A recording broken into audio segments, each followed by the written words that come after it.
Welcome everybody to How Fast Will It Go, and today we're dealing with the 1993 Porsche 928 GTS. Now this has 1,212 horsepower, 831 pounds-feet of torque from a 5.7 litre twin turbocharged V10 engine.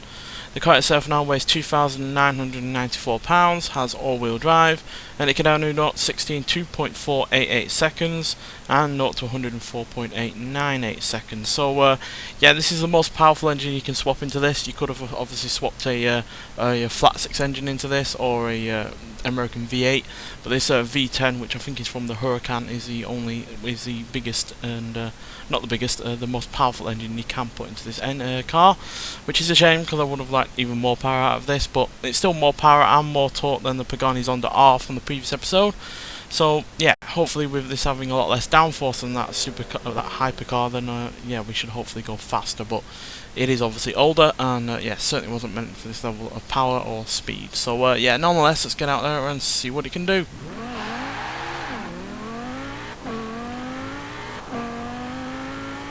So yeah, no doubt faster in terms of acceleration and speed than it was originally. No surprise, given it's got 1/3000 of power. Also weighing less. There's 230, 240. Porsche have had a lot of success on this series, so I'm expecting a high rate of speed here. 255, 260, 262, 264, 265. So yeah, we're quicker than the Pagani Zonda from the previous episode, which, considering that has better handling than this, and yeah, is by far and away the car that was more meant to deal with speed in its original form. This has managed to beat that. So yeah, that's still pretty good, but it's not the fastest Porsche that we've had by any means.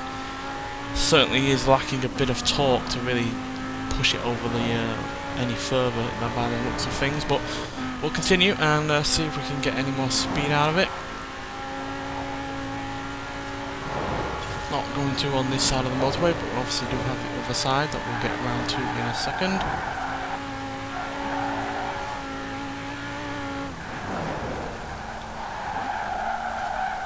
Let's go around the roundabout and get to the other side.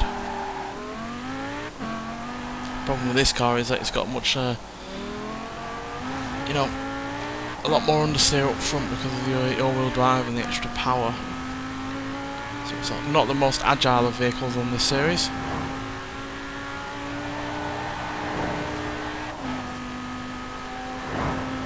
Obviously agility when you're dealing with traffic and some quite harsh corners is obviously beneficial.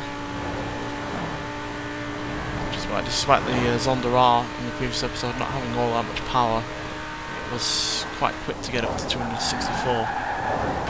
This struggling to even get to 260 again. It's a bit of a shame because yeah, I really do like this car. It's easily one of my favourite Porsches.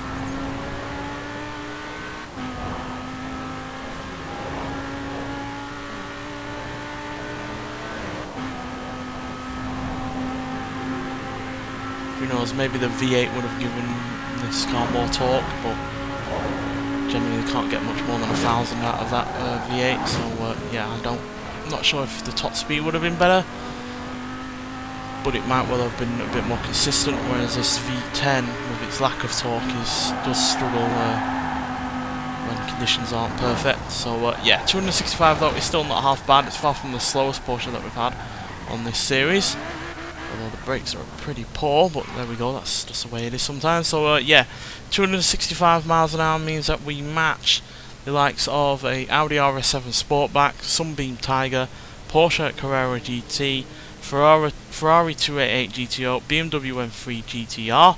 We're quicker than the Zenvo TSRS, the TVR Griffith, and the Zonda R from the previous episode, as well as a Formula Drift Chevrolet Corvette, and other Porsche vehicles like the 356C Cabriolet Emery Special, and the 911 GT3 from 2004, as well as, there's another one here, yeah, the 356A 1600 Super. Yeah, so we're quicker than those Porsches, but we're slower than other Porsche vehicles like the Cayman GTS and the 917/20, the 356 Outlaw, the 356 SL Gummon Coupe, and I think the quickest Porsche that we've had has been the 906 Carrera 6, which ran at a speed of 273 miles an hour. So yeah, far off the fastest Porsche that we've had, but still a fairly good car. But in all honesty, I prefer this car in its stock form, or even if it's not its stock form, at least with its stock engine, because I love that V8 that this car has in original form. But yeah, the V10 in this does at least make it go really quick, and yeah, with the handling, it's still a fairly good car.